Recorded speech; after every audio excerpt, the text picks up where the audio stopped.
గజం స్థలం కోసం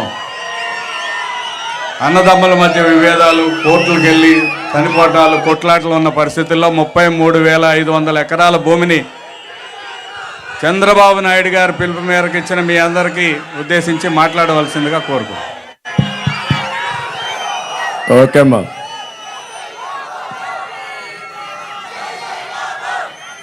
గౌరవనీయులు జనసేన అధినేత ప్రియతమ మిత్రులు పవన్ కళ్యాణ్ గారు,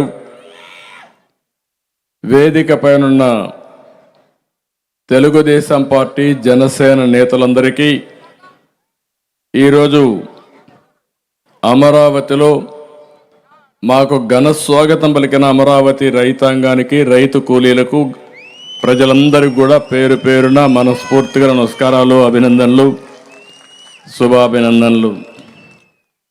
మొట్టమొదటిసారిగా భోగి, సంక్రాంతి, కనుమ పండుగ శుభాకాంక్షలు మీకు అందరికీ. తెలుగు జాతి పెద్ద ఎత్తున జరుపుకునే ఏకైక పండుగ సంక్రాంతి. ఆ సంక్రాంతి ఈరోజు మన అమరావతిలో జరుపుకోవడం నేను చాలా సంతోషంగా ఫీల్ అవుతున్నాను. ఒక పక్క బాధ ఉంది, ఒక పక్క హోప్ ఉంది. మళ్ళీ భవిష్యత్తు మంది. తప్పకుండా అమరావతి కేంద్రంగా, మన రాజధానిగా, ఇక్కడి నుంచే పరిపాలనే కాదు అభివృద్ధి కూడా ఈ సంక్రాంతి నాంది పలుకుతుంది. ఇంకొక పక్కన మనం చూస్తే సంక్రాంతి అనగానే మనకు గుర్తొచ్చేది పాడి పంటలు ఇంటికి రాగా బంధువులు, కుటుంబ సభ్యులతో ప్రపంచంలో తెలుగువారు ఎక్కడున్నా మళ్ళీ జన్మభూమికి వచ్చి బంధువులందరితో కలిసి కుటుంబ సమేతంగా ఈ యొక్క సంక్రాంతి పండుగ జరుపుకుంటాం. నాకు బాగా జ్ఞాపకం. మా మిస్సెస్ అయితే 30 ఏళ్లకు మునుపు ఎక్కడ మీరు అన్నా ఉండండి, సంక్రాంతికి మాత్రం నారావారిపల్లికి రావాల్సిందేని పట్టుబట్టి అందరం కూడా నారావారిపల్లి. అందుకే ఇప్పుడు అందరూ పల్లె పిలుస్తోంది సంక్రాంతికి రమ్మని. ఎక్కడికక్కడ నిన్న కూడా చూస్తే రోడ్లన్నీ జామ్ అయిపోయినాయి. అందరూ కూడా పల్లెలకు వచ్చే పరిస్థితికి వచ్చింది. ఈ సంస్కృతి ఇంకా రావాల్సిన అవసరం ఉంది. భోగభాగ్యాలు తీసుకురావాలని ప్రార్థిస్తాం. ఇప్పుడే మేమందరం కూడా ఇక్కడ భోగేసాం. అన్నీ 1-2 కాదు, పాత వస్తువులను భోగి రోజున మంటలేస్తాం. చిన్నప్పుడు కూడా చూసేవాడిని నేను. పనికిరాని వస్తువులు, మన ఇంట్లో అడ్డంగా ఉండే వస్తువులన్నీ భోగిలో వేసి కాల్చేసి, అవసరమైతే అందులో నీళ్లు పెట్టి అవి కూడా బాగా కాల్చి స్నానం కూడా చేసి ఉండే పాపాలన్నీ వదిలించుకొని మళ్ళా పుణ్యంతో ముందుకు పోవాలని ఆశతో ముందుకు పోతాం. అందుకే ఈరోజు మీరు చూస్తే ఇక్కడ ప్రభుత్వ అసమర్థ విధ్వంస విధానాల వల్ల ప్రజలు జీవితాలు ఎన్నికపోయినాయి. చీకటి జీవోలు, ప్రభుత్వ వ్యతిరేక విధానాలతో మీరంతా కూడా సర్వనాశనం అయిపోయాం. 5 సంవత్సరాలు, నేను 45 సంవత్సరాల రాజకీయాల్లో ఉన్నాను, కానీ నా జీవితంలో ఏ ముఖ్యమంత్రిని చూడలేదు. ఇది ఒక విధంగా చెప్పాలంటే చీకటి రోజులు. 5 సంవత్సరాలు ఈ అమరావతి దానికి ఒక ఉదాహరణ. మీరు బండి ఇబ్బందులు చూస్తే మాట్లాడతాను. మీరు బండి ఇబ్బందులు అయితే పగవాడికి కూడా రాకూడదు, అన్ని ఇబ్బందులు పడ్డారు. అడుగడుగునా అవమానం. రాష్ట్రానికి అండగా ఉంటామని 35,000 ఎకరాలు భూమి మీరు రాజధానికి ఇచ్చారు. నేను కూడా మీకోసం ఒకటి ఆలోచించాను.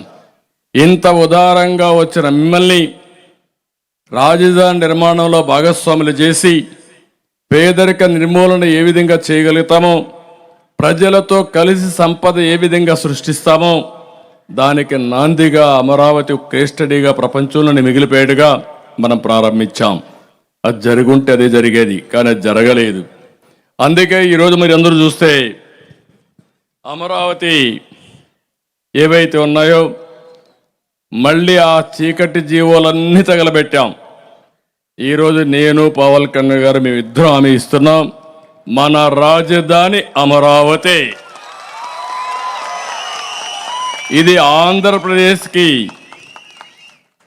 సస్యశ్యామలం చేయడానికి ఆంధ్రప్రదేశ్కి అన్ని విధాల ప్రజా రాజధానిగా ఉపాధి అవకాశాలు కానీ ఇంకొక పక్క సంపద సృష్టించే కేంద్రం కానీ ఇక్కడి నుంచే ప్రజలకు మళ్ళా సంక్షేమ కార్యక్రమాలు అందించే విధంగా పేదల పరిపాలన ఇక్కడి నుంచే ప్రారంభం అవుతుంది. దాని గురించి మీకు అనుమానమే అవసరం లేదు. ఈరోజు ఇది ఒక దేవతల రాజధానిది. అలాంటి దేవతల రాజధానిని రాక్షసులు చెరబట్టారు. ఇప్పుడు రాక్షస వధ కూడా అయిపోయింది, సైకో వధ కూడా అయిపోతుంది. తొందరలో కౌంట్ డౌన్ కూడా ప్రారంభమైంది. 87 రోజులే లెక్క పెట్టుకోండి. ఇంకా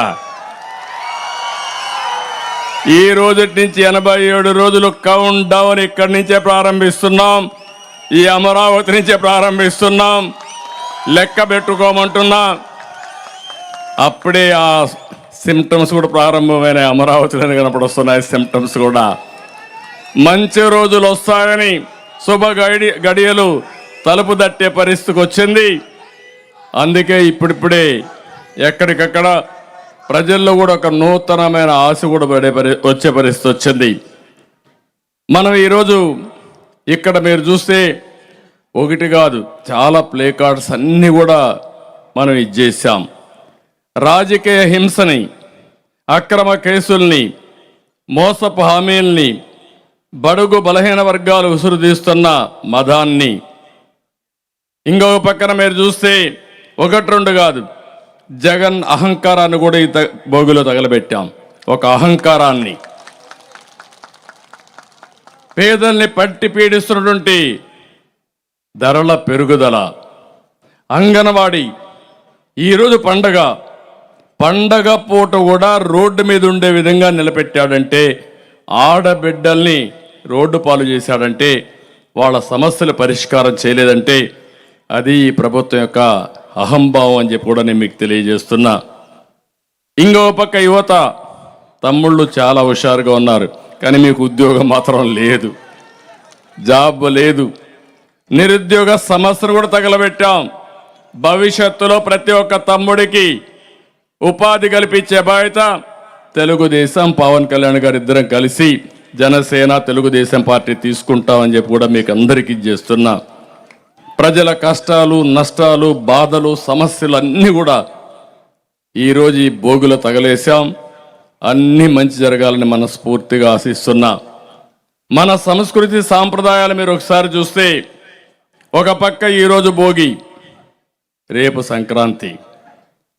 సంక్రాంతికి మళ్ళా ప్రతి ఒక్కరి జీవితాల్లో వెలుగు రావాలని మన పెద్దలను ఒకసారి పూజలు చేసి నివాళులర్పించి మళ్ళా మన కొత్త క్రాంతుల కోసం ముందుకు పోయే పండుగ.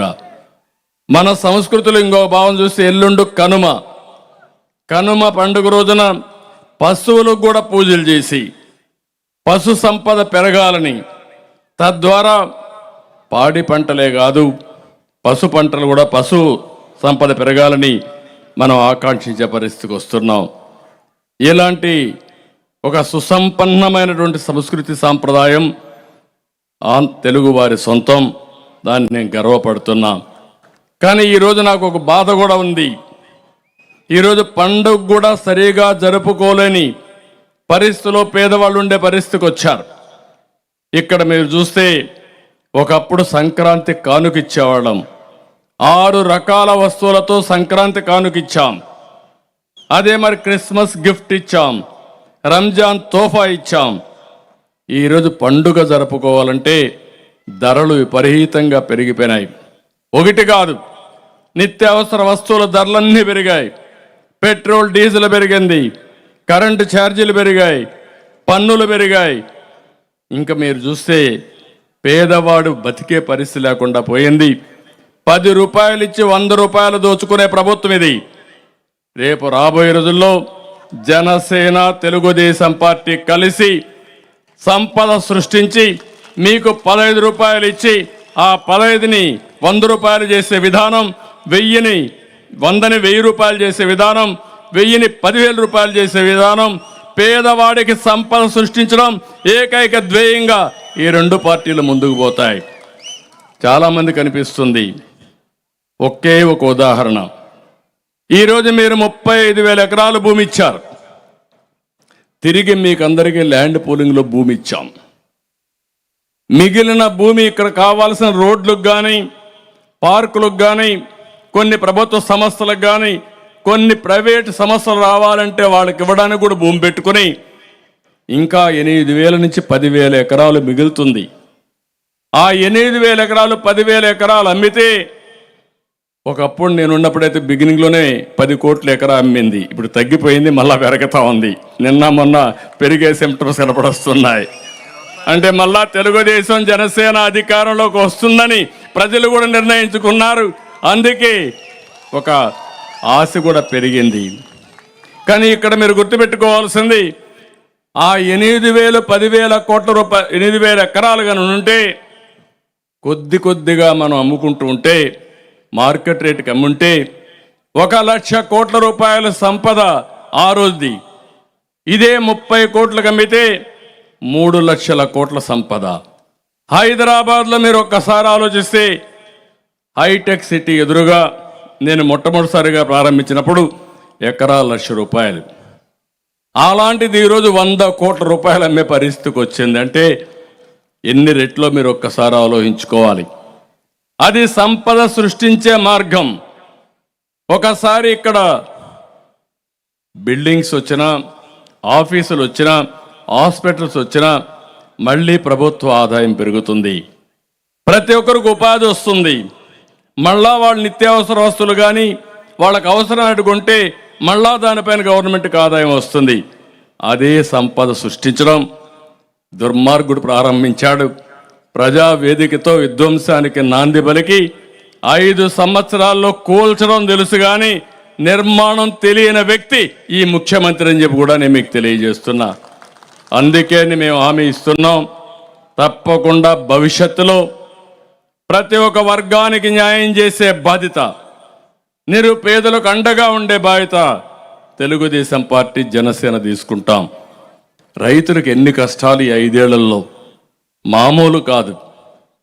పండిస్తే పంటకు గిట్టుబాటు ధర లేదు, కొనే నాదుడు లేదు, కరువు వస్తే పట్టించుకునే పరిస్థితి లేదు, తుఫాను వచ్చినా పట్టించుకునే పరిస్థితి లేదు. చాలా సమస్యలు ఫేస్ చేశారు. 466 మండలాలు కరువు వస్తే 106 మండలాలని చెప్పి కేంద్ర సహాయం కూడా తీసుకొని దుర్మార్గమైన ప్రభుత్వం ఈ ప్రభుత్వం అని చెప్పి కూడా నేను మీకు తెలియజేస్తున్నా. అంగన్వాడీ అయితే దగ్గర 32 రోజులుగా ధర్నా వాళ్ళు నిరసన చేస్తూ ఉంటే కనీసం వాళ్ళు పట్టించుకున్న పాపాన పోలేదు. ఇవే కాకుండా ఇంకొక పక్క వీడికి వస్తే ఓసారి మనసు బాగా ఆందోళన, ఆవేదన చెందే పరిస్థితి వస్తుంది. 5 ఏళ్లకు మునుపు కట్టిన బిల్డింగులన్నీ కడాన ఈ చట్టాలు ఏ విధంగా ఉంటాయంటే, నేను దానికి మొన్న ఒక కథ చెప్పాను. భస్మాసురుడు శివుడిని వరవడగుతాడు, పాపం బోళా శంకరుడు వరం ఇస్తాడు. ఇచ్చిన తర్వాత ఎవరి చేయి మీద, ఎవరి నెత్తిపైన చేయబెడితే వాళ్ళు బూడిదైపోవాలని వరం. మీరందరూ ఇక్కడ ఆంధ్రప్రదేశ్లో ఉండే 5 కోట్ల మంది కూడా శంకరుడు మారిగా, బోలా శంకరుడు మారిగా మీరందరూ కూడా వరం ఇచ్చేశారు, ఓటు ఇచ్చేశారు, ఓటు వేసేశారు. ఆ ఓటు వేసిన తర్వాత మీరు ఒక్కసారి ఆలోచిస్తే అందరి తల మీద చేయి పెట్టాడు, అందరిని బూడి చేయడానికి. అప్పుడైతే ఆ భస్మాసురుడు శివుడైతే పారిపోయి దేవుడే పారిపోయాడు. మహావిష్ణువు దగ్గర మొరబెట్టుకున్నాడు, నన్ను తప్పు అయిపోయింది, దుర్మార్గుడికి వరం ఇచ్చా కాబట్టి కాపాడని అంటే, ఆయన మళ్ళీ చూస్తే మీరు మహిషాసుర మోహిని అవతారం ఎత్తి డ్యాన్స్ చేసి వీడిని మెప్పించి వాడి చెయ్యి వాడిని తినిపెట్టుకునే పరిస్థితి తీసుకొచ్చి బూడి చేసే పరిస్థితికి వచ్చారు. అంటే భగవంతుడికే తప్పలేదు ఈ కష్టాలు.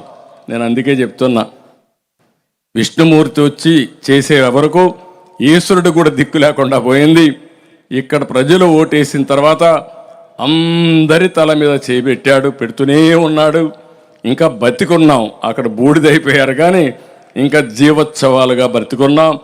అందుకే నేను అడుగుతున్నా, మళ్ళా మీకు ఒకే అవకాశం, 87 రోజులు ప్రతి ఒక్కరుగా ఆలోచించుకుని కులాలకు అతీతంగా, మతాలకు అతీతంగా, ప్రాంతాలకు అతీతంగా అందరూ కలిసి ఒకే దారికి రావాలి. అది వైసీపీ విముక్త రాష్ట్రంగా తయారు చేసే పరిస్థితి మీరందరూ తీసుకోవాల్సిన అవసరం ఉంది. ఆ ఉద్యమానికే నేను కానీ జనసేన గారు కానీ మీకు ఇవ్వరు. ఇంకా 87 రోజులు ఓపి పట్టాలా, కోర్టుకు పోవాలా? మిమ్మల్ని అభినందిస్తున్నా. 5 ఏళ్లు పోరాడారు. ఇంతవరకు ప్రపంచ చరిత్రలో ఇంత పెద్ద పోరాటం ఎప్పుడూ జరగలేదు. అంత పెద్ద పోరాటం చేసిన ఇక్కడ రైతాంగాన్ని, ప్రత్యేకంగా ఆడబిడ్డల్ని మనస్ఫూర్తిగా అభినందిస్తున్నా. మామూలుగా జరగలేదు. కడాన మిమ్మల్ని చూస్తే ఇక్కడ అడుగడుగునా మిమ్మల్ని హింస చేశారు. ఇక్కడే మా పోలీసులు ఉన్నారు. పాపం వాళ్ళని నేనేం మాట్లాడను కానీ వాళ్ళు చేసిన అరాచకాలు అయితే రాక్షసులు కూడా అంత అరాచకాలు చేయరు. అన్ని అరాచకాలు చేశారు ఈ పోలీసులే. రేపు మళ్ళా మీకు జిందాబాద్ కొట్టబోయేది కూడా ఈ పోలీసులే. తొందరలో వస్తారు మళ్ళీ మీ దగ్గరికి. వచ్చేట్టుగా చేస్తున్న అదే ప్రజాస్వామ్య విశిష్టత. నేను చాలా విన్నాను, చాలా చూశాను. ఇన్ని రోజులు మీరు ఆందోళన చేస్తూ ఉంటే, కడాని ఇక్కడ ఆడబిడ్డలుంటే ఆందోళన చేయనీయకుండా చేయడం కోసం డ్రోన్స్ పంపించి బాత్రూముల పైన ఎగరేసే పరిస్థితికి వచ్చారంటే, మీరు పాదయాత్ర నడుస్తూ ఉంటే భోజనం చేయడానికి టెంట్లు వేయనీయకుండా మిమ్మల్ని రోడ్డు మీదనే భోంచేసే పరిస్థితి తీసుకొచ్చారంటే, ఇప్పుడు కూడా అన్నారు ఈ స్కూల్ ఎట్టిచ్చారు పాపం వాళ్ళు ఏం చేస్తారని. అంత భయం ఉంది. అంటే ఒక దుర్మార్గుడు పాలనలో వేరే రాజకీయ నాయకులు వచ్చి ఇక్కడ స్కూల్లో మీటింగ్ పెట్టాలన్నా భయపడే పరిస్థితికి వస్తున్నారంటే, ఇవన్నీ కూడా మనం చూస్తే దీంట్లో ఆశ్చర్యం లేదు. ఇప్పుడే రామకృష్ణరాజు, ఒక ఎగ్జాంపుల్ చెప్తున్నా మీకు. రఘురామకృష్ణరాజు, ఆయన ఈరోజు రఘురామకృష్ణరాజు ఒక ఎంపీ అరెస్ట్ చేసి ఆయన విభేదించాడని, విమర్శించాడని అరెస్ట్ చేసి పోలీస్ స్టేషన్లో, సిబిసిఐడి పోలీస్ స్టేషన్లో విపరీతంగా కొట్టి మళ్ళీ అతన్ని జైలుకు పంపించారు. ఆ రోజు మీరు చూస్తే ఎంత భయంకరంగా సిచ్యువేషన్ అంటే, మేమందరం బయట ఉన్నాం.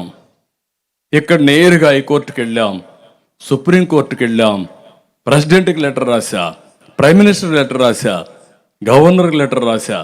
అయినా కూడా కొట్టారు. కొట్టిన తర్వాత ఆయన్ని మళ్ళీ సుప్రీంకోర్టు ఇంటర్ఫేర్ అయ్యి హైదరాబాద్ మిలిటరీ హాస్పిటల్కి పంపించి, హైదరాబాద్ మిలిటరీ హాస్పిటల్లో సర్టిఫికెట్లన్నీ తీసుకుని ఆయన కొట్టిన మాట వాస్తవాన్ని ధృవీకరించారు. ధృవీకరించిన తర్వాత సుప్రీంకోర్టులో వేసాడు మళ్ళీ ఆ కేసు. ఇంకా ఆ కేసు అట్లే పెండింగ్ ఉంది. ఒకసారి హైదరాబాద్ నుంచి ప్రధానమంత్రి గారు వెస్ట్ గోదావరిలో ఆయన నియోజకవర్గంలో మీటింగ్ పెడితే ఆ మీటింగ్కి వస్తున్నాడు.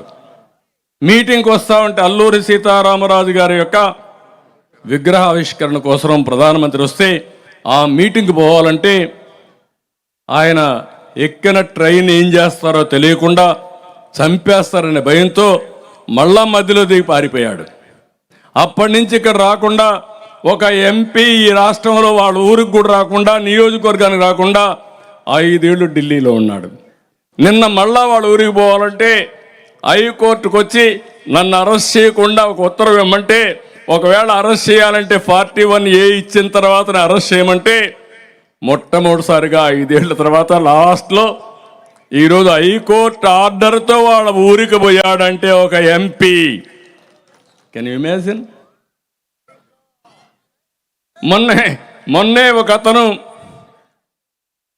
అమెరికాలో తెలుగుదేశం పార్టీకి, జనసేనకి మనం పోరాడే విషయాల్లో అక్కడక్కడ పోస్టులు పెడుతున్నాడని, వాళ్ళ తల్లికి బాగాలేకపోతే యశస్వి వాళ్ళ తల్లికి బాగాలేకపోతే వచ్చాడు. వస్తానే ఆయన్ని అరెస్ట్ చేశారు ఎయిర్పోర్ట్లో. అరెస్ట్ చేసిన తర్వాత పాస్పోర్ట్ లాక్కున్నారు. ఆ పాస్పోర్ట్ లాక్కుంటే కోర్టుకు వచ్చి పాస్పోర్ట్ వారు లాక్కున్నారంటే చెప్పారు. 41A నోటీసులు మేమందరం పోయినాక పంపించారు. మళ్ళీ తిరుపతిలో కేసు ఇచ్చారు, మళ్ళా అక్కడికి రమ్మని. అమెరికాకు పోకుండా అడ్డుపడి ఆయన పాస్పోర్ట్ కూడా లాక్కొని హైకోర్టు చెప్పినా వినలేదంటే ఏమన్నాలో మీరే ఆలోచించండి. ఈరోజు ఇక్కడ ఉంది, ఈ బిల్డింగ్లన్నీ ఉన్నాయి, మీరు చూస్తున్నారు. ఆ రోజు మనం కట్టిన అమరావతి అసెంబ్లీలోనే సమావేశాలు, మనం కట్టినటువంటి సెక్రటరియట్లోనే కేబినెట్ సమావేశాలు, హైకోర్టు ఇక్కడి నుంచే ఫంక్షనింగ్. వీళ్ళ కోసరం మామూలుగా ఇన్ని జరుగుతూ ఉంటే, అరాచకాలు జరుగుతూ ఉంటే కోర్టులు కూడా ఏమీ చేయలేని నిస్సహాయ స్థితికి వచ్చాయంటే ఎంత ఆశ్చర్యం వేస్తుందంటే, ఇక్కడే రోడ్డు వేస్తే ఆ రోడ్డు మట్టి కూడా దూకొని పోయే పరిస్థితికి వచ్చారు, మెట్టలు దూకొని పోయే పరిస్థితికి వచ్చేసారు. ఇక్కడ ఇసుక మెట్టలు పెడితే మొత్తం దొంగిలించుకునే పరిస్థితికి వచ్చారు. హైకోర్టు యొక్క జడ్జెస్ కట్టినటువంటి ఇండ్లు కూడా పూర్తి చేయలేదు 5 ఏళ్ళ తర్వాత. ఎమ్మెల్యేలకు కట్టిన వాళ్లకు, స్టాఫ్కి కట్టిన ఇండ్లు ఏది పూర్తి చేయలేదు. కానీ ఎంత అవస్థపడ్డారంటే, మీరు నిన్న కూడా అమరావతి కాకుండా 3 రాజధానులని విశాఖపట్నానికి పోతానంటే మళ్ళా మీరు ఫైట్ చేసి కోర్టుకు పోతే మళ్ళా సుప్రీంకోర్టులో రావడం, మళ్ళా హైకోర్టుకు రావడం, మీరు ఎక్కిన గడప దిగన గడపే లేదు. 5 ఏళ్ళు మీరు పోరాడారు. Hands off to you. మీ ధైర్యానికి మెచ్చుకుంటున్నా.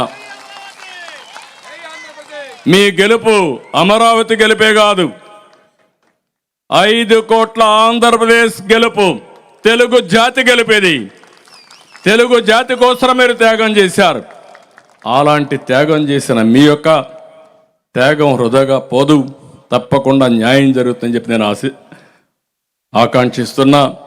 మీకందరికీ మనస్ఫూర్తిగా తెలియజేస్తున్నా. ఈరోజు సంక్రాంతి సందర్భంగా నేను ఒకటే మిమ్మల్ని అందరినీ కోరుతున్నా, ఎవ్వడు కూడా ప్రపంచంలో ఎక్కడా చేయడు. ప్రపంచంలో 3 రాజధానులు అనేది ఎక్కడా లేదు. ఎలక్షన్ల ముందేం చెప్పాడు ఈయన? విశ్వసనీయత గురించి మాట్లాడతాడు. ఎలక్షన్ ముందు చెప్పింది ఏంటి? అమరావతి రాజధానిగా ఉంటుంది, నేను ఇక్కడే ఇల్లు కట్టుకున్నా, ఇక్కడే ఉంటామని చెప్పి నమ్మించి ఓట్లు వేయించుకొని వస్తానే 3 రాజధానుల ముచ్చట 3 ముక్కలు ఆటాడే పరిస్థితికి వచ్చాడు. అంటే 10 సంవత్సరాలు అవుతుంది రాజధాని లేకుండా చేశాడు. నేను ఒకటే హామీ ఇస్తున్నాను, మేమిద్దరం కూడా విశాఖపట్నం ఒక ఆర్థిక రాజధానిగా తయారు చేసే బాధ్యత మేము తీసుకుంటాం. ఆ ప్రాంతాన్ని అన్ని విధాలు అభివృద్ధి చేస్తాం, దాంట్లో అనుమానమే లేదు. కర్నూలు హైకోర్టు బెంచ్ కూడా అక్కడ పెడతాం. పెట్టడమే కాదు, పూర్వ వైభవం ఒకప్పుడు 56లోనే 53లో కర్నూలుకి మెడ్రాస్ నుంచి వచ్చినప్పుడు తాత్కాలిక రాజధానిగా ఆ రోజు మనం పెట్టుకున్నాం. మళ్ళీ కర్నూలుకి పూర్వ వైభవం తీసుకొచ్చే విధంగా అభివృద్ధి కార్యక్రమాలు చేసి అన్ని విధాలు అభివృద్ధి చేసే బాధ్యత తీసుకుంటాం. ఈ 3 నగరాలే కాదు, రాష్ట్రాన్ని అభివృద్ధి చేసే బాధ్యత తెలుగుదేశం పార్టీ, జనసేన తీసుకుంటుందని చెప్పి కూడా నేను మీకు తెలియజేస్తున్నా. నేను మిమ్మల్ని అందరినీ ఒకటే కోరుతున్నా, ఈరోజు ఈ రాష్ట్రంలో ప్రతి ఒక్కరు కూడా ఆలోచించాలి. 87 రోజులే సమయం ఉంది. 87 రోజుల్లో ప్రతి ఒక్కరు కూడా ఏదో పర్వాలేదు, ఏమంటే ఏం జరుగుతుంది అనుకుంటే చాలా ఇబ్బందులు వస్తాయి. ఈ రాష్ట్రాన్ని మళ్ళీ పునర్నిర్మాణం చేసుకోవాలి. ఏదో నాకేదో అధికారం కోసమో పవన్ కళ్యాణ్ అధికారం కోసం కాదు, తెలుగుదేశం జనసేన కోసం కాదు, తెలుగు జాతి కోసం, 5 కోట్ల జనాభా కోసం, మీ భవిష్యత్తు కోసం, మీ పిల్లల భవిష్యత్తు కోసం రాష్ట్రం మొత్తమే ఆలోచించాలి. ఇక్కడుండే అమరావతి రైతులే కాదు, అమరావతిలో ఒక వర్గం కాదు, ఒక కులం కాదు, ఒక గ్రామం కాదు, అన్ని వర్గాల కోసం, అన్ని వర్గాల భవిష్యత్తు కోసం మీరు ఆలోచించాల్సిన అవసరం ఉంది. అందుకే సంక్రాంతి నేను చాలా స్పష్టంగా చెప్పాను, ఒక సంకల్పం చేయాలి. ఈరోజు తెలుగు జాతి అన్ని విధాల ముందుకు పోయే పరిస్థితికి వచ్చింది. ఈరోజు తెలంగాణ హైదరాబాద్ ఉంది. ఆ రోజు వేసిన ఫౌండేషన్ ఎన్ని రోజులు? 25 ఏళ్ళు 30 ఏళ్లే. ఈరోజు హైదరాబాద్ మీరు చూస్తే ఎక్కడికో వెళ్లే పరిస్థితి వచ్చింది. దేశంలోనే ఎక్కువ ఆదాయం వచ్చే రాష్ట్రం, తలసరి ఆదాయం వచ్చే రాష్ట్రం తెలంగాణ రాష్ట్రంగా తయారైందంటే దానికి కారణం హైదరాబాద్. దాంట్లో సైబరాబాద్ తీసుకొచ్చాం, నాలెడ్జ్ ఎకానమీ పోయాం. మీ ఊర్లో మీరు చూడండి, ఇక్కడి నుంచి పోయిన వాళ్ళు, ఐటీ చదువుకున్న వాళ్ళు, వ్యాపారం చేసేవాళ్ళు ప్రపంచం మొత్తం రాణించారు. కానీ ఈ రాష్ట్రంలో మాత్రం రాణించలేకపోయాం. కాబట్టి మా ఇద్దరు ఆలోచన కూడా ఒకటే, తెలుగువారు ప్రపంచం అంతా కూడా నెంబర్ 1గా ఉండాలనేది మా ఆకాంక్ష. 2047కి ప్రపంచంలో ఎక్కడ చూసినా తెలుగు జాతి నెంబర్ 1గా చేయడం మా ధ్యేయం, మా ఆశయం. ఇది జరుగుతుంది.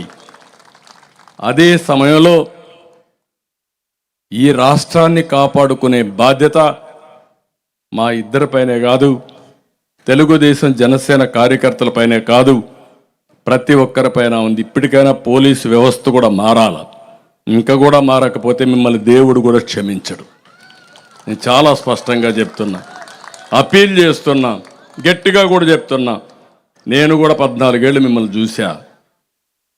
మీరెప్పుడు కూడా దుర్మార్గుడి చేతల్లో బలైపోయారు, అప్రతిష్ట పాలు తెచ్చుకున్నారు. ఈ రోజైనా సంక్రాంతి సంకల్పం చేయండి.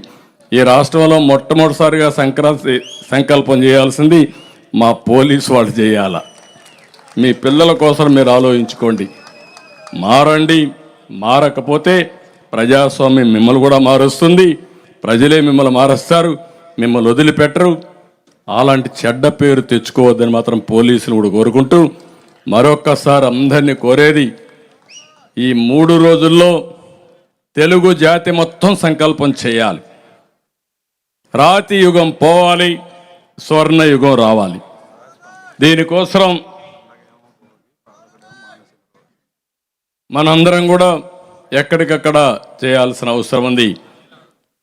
ఈరోజు పండగ ఏమో భోగి, పాలకుడేమో మానసిక రోగి. ఈ మానసిక రోగిని వదిలించుకోవడం మనందరి బాధ్యత. మీరు 5 ఏళ్ళు నిర్ణయాలు చూడండి, మామూలు వ్యక్తులు ఎవ్వరు చేయరు ఒక మానసిక రోగి అయితే తప్ప. ఆ రోగం ఏంటో మీకే తెలుసు, నేను చెప్పక్కర్లేదు. తెలుసా మీకు అందరికీ? యువత అందరికీ అర్థమైందా లేదు ఇప్పటికైనా? కాబట్టి ఏదైనా యాక్షన్ తీసుకుంటే ఈ పోలీసులు ఆ మానసిక రోగి పైన యాక్షన్ తీసుకోవాలి, కానీ ఈ పేద ప్రజలపైన కాదు. ఆ విషయం కూడా గుర్తుపెట్టుకోని వాళ్ళందరినీ కోరుకుంటూ మరొక్కసారి happy Sankranti, happy Bhogi, happy Kanuma. ఇంకా మీకు ఏం అనుమానం అవసరంలా, మంచి రోజులు వచ్చేస్తున్నాయి, మంచి రోజులు వచ్చాయి. రాబోయే సంవత్సరం ఇదే ప్రాంతంలో సంక్రాంతి బ్రహ్మాండంగా భోగేసుకొని, సంక్రాంతి కూడా బ్రహ్మాండంగా చేసుకుని ప్రపంచానికి తెలియజేసే రోజు తొందరలోనే వస్తుంది. అలాంటి పరిపాలనకు ప్రారంభం చేస్తామని మరొక్కసారి మీ అందరికీ హామీ ఇస్తూ, రాష్ట్ర ప్రజలందరికీ కూడా ఈ సంక్రాంతి సందర్భంగా ఊర్లో ఉంటారు, అందరూ కూడా సంకల్పం చేయండి. ఇలాంటి ఎవరు రాజకీయాల్లో నేను ఎప్పుడూ మాట్లాడలేదు, కానీ ఇలాంటి వ్యక్తి, రాజకీయాలకు అర్హత లేని వ్యక్తి ఈరోజు రాష్ట్రంలో ముఖ్యమంత్రిగా ఉండడం మన దురదృష్టం.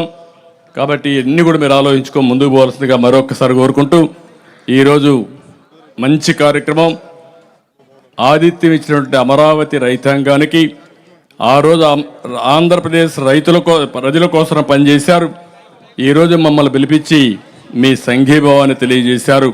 మీ అందరికీ పేరు పేరున మనస్ఫూర్తిగా అభినందనలు, ధన్యవాదాలు, కృతజ్ఞతలు. Thank you.